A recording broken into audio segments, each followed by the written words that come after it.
Afternoon or good evening na mga kababayan. Ma'am sir, this is Jam, the Filipino channel, ang inyo pong lingkod. So today is October 2, 2025 at tayo ngayon ay papunta dyan sa may Nastra Esra Di Socorro Street, San Antonio,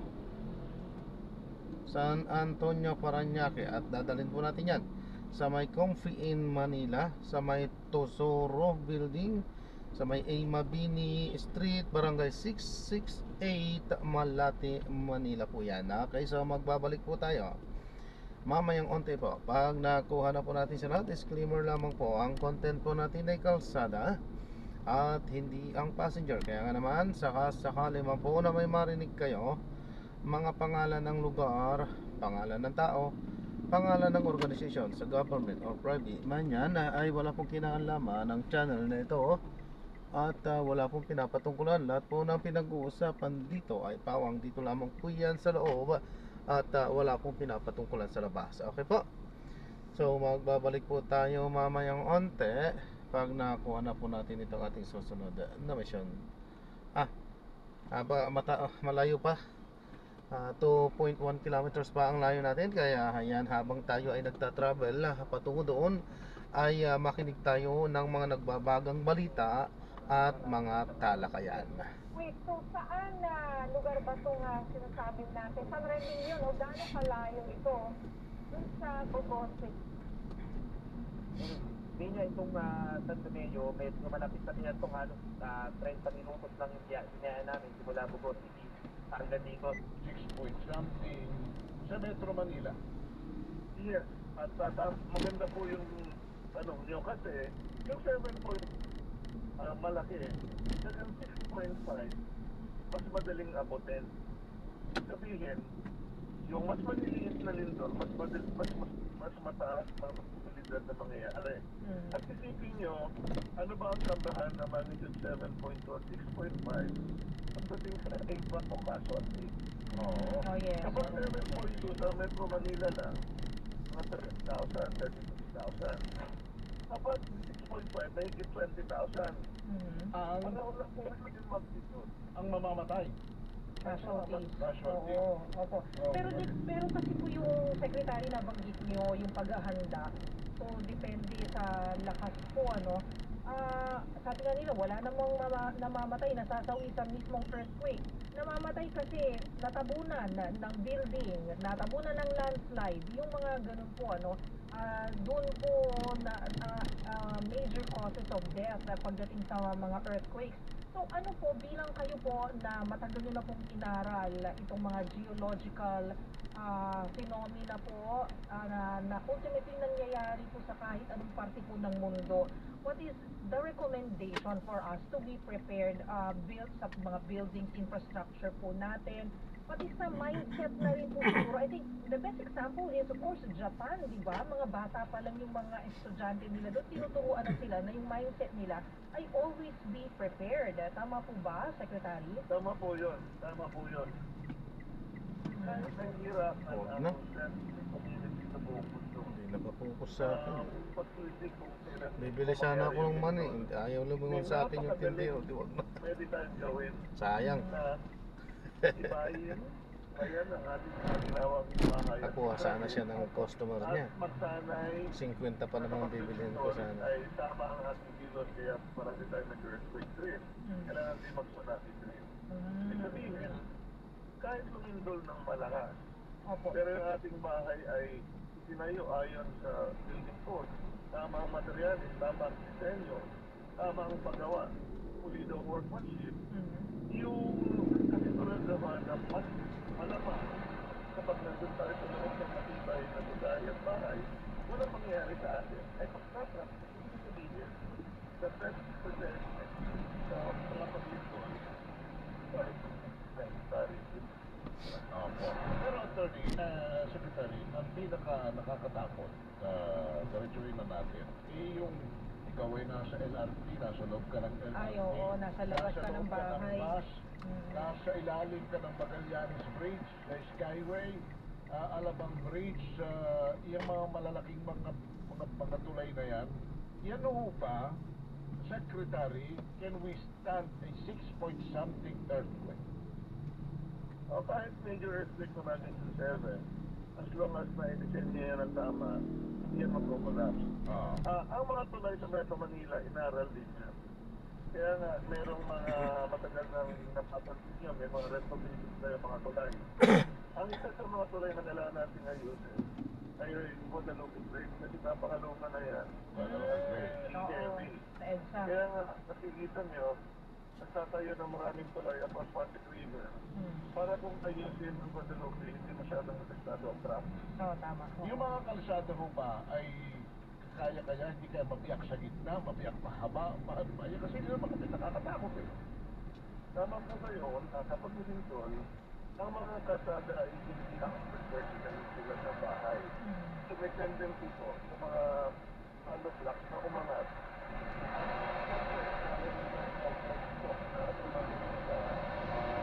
Sa ibang mga kasada sa Metro Manila, may 25 po kung saan tumataan yung West Valley po sa SNES at mga kasada sa Metro Manila. Ito po, kung kumilos, talagang expected natin na mabibiya. Kaya ang ating unang gagawin, yung Public Works and Local Government Infrastructure Unit, kailangan ayusin yung mga kasada. And the time is now.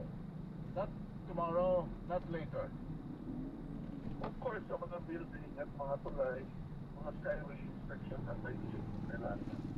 Tama po kayo. We should start now kasi hindi mabilis ang pagkakaayos sa may infrastruktura. Pero kapag ito, kailangan din ng immediate repair ng mga kasada na apekto ng ito para ma-facilitate yung mabilis na pagre-respond din sa mga nasalatang lugar. Isa pa, attorney, isa pa, secretary. Yung tsunami, ito bang kami, malapit kami sa Manila Bay. Nasa bunganga kami. Rojas Boulevard Boulevard kami itong aming kinatatayan, reclaim area ito. Delikado ba ito at delikado ba kami sa tsunami? Yung pang Mall of Asia na nakaharap mismo, mga hotel at mga establishmento riyan hanggang Na-reclaimed area kasi hanggang Cavite. Yung ba'y delikado sa tsunami ho? Pwedeng tamaan ng tsunami. So, lahat ng mga lugar na posibleng maapektuhan ng mga patinduhan din na. Go ahead po, Sec. Secretary? Oo, wala na si Yung Secretary. signal ni Sec.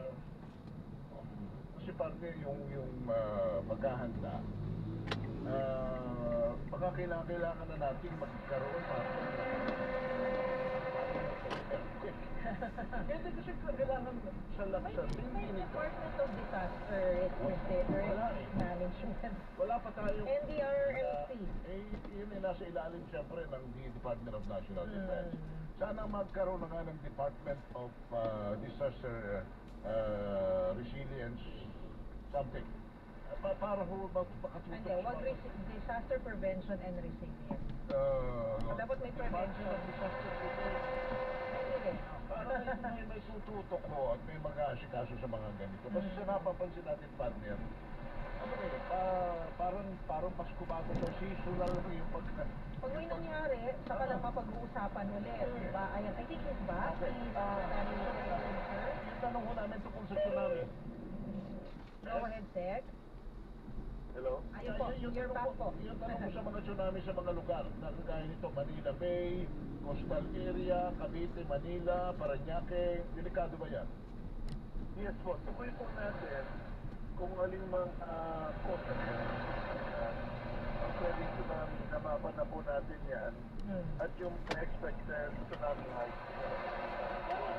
Yung mga na-reclaim po ng mga lugar, are they also considered as coastal pa rin po? Yes, so prone din sila sa tsunami. Tapos yung lupa po sa ilalim, areas, Sec. Well, of course, kung well-engineered yung reclamation, maganda yun, pero posible pa rin magkaroon ng liquefaction. Okay, so paano po ito? Malabon, Nabotas, Valenzuela, Manila, Bataan, Bulacan, Cavite na yan. Delikado po yan sa tsunami. Nasa mapa ho ba yan? Yes, for example, sa Manila Bay, kunwari ang ating earthquake magnitude sa Manila Center 8.3, ang aming estimate na possible tsunami height ay 4 na metro Metro. ang prevailing. Ilang floors po na building yan, Sec? Ang mahigit isang floor, floors, high tide yan, at mga 2 floors at least. So, pagkamatay, hindi ka lang maiipit sa building, malulunod ka pa. Tama, no? Eto ho, yung saradong Sofitel, kung magkakaroon po ng tsunami, kayang lamunin po yan ng tsunami. Yung ano po, yung saradong Sofitel. Ay, hindi naman. Hindi naman. Hindi. Kasi ang ating isang guidance po, emergency evacuation, pumunta kayo sa mas mataas At na taas, o pag tsunami. basta hindi tumumba ang building during the earthquake. Pero yung pong taas ng alon, pwede sumagwak doon sa binabanggit kong building na yan, yung saradong Sofitel. Pwede umabot. Basta estimate nyo is 4 meters above 4 the meters, prevailing sea level. Mataas yun, oo, medyo mataas. Mataas. Oo. So, kunyari, nandiyan kayo sa inyong stasyon, dapat nahirapan din kayong lumayo magmula sa dalampasigan. So, ang isang guidance namin ay maghanap ng matibay na building at vertical evacuation. Pataas, oo. Vertical evacuation. Salamat na marami sa informasyon niya, Secretary. Ito yung mga ayaw na maraming Napapag-usapan. mga tanong na ayaw nilang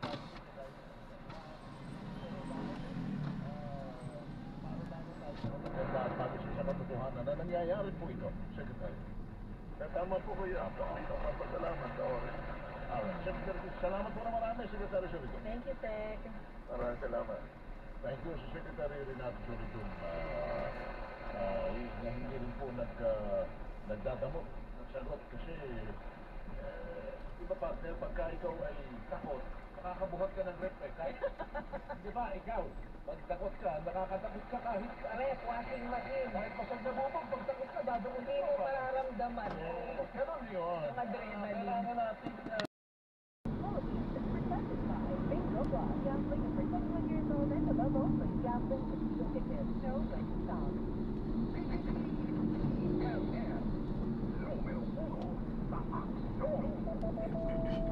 Ang oras, 4 na minuto bago mag-alas 7 ng gabi. Oras hatid sa inyo ng Bingo Plus. Bingo sa saya, plus sa panalo. Drop na natin sila so hindi tayo gaano nakapag-play at alam naman na natin ang dahilan kung bakit Ayan,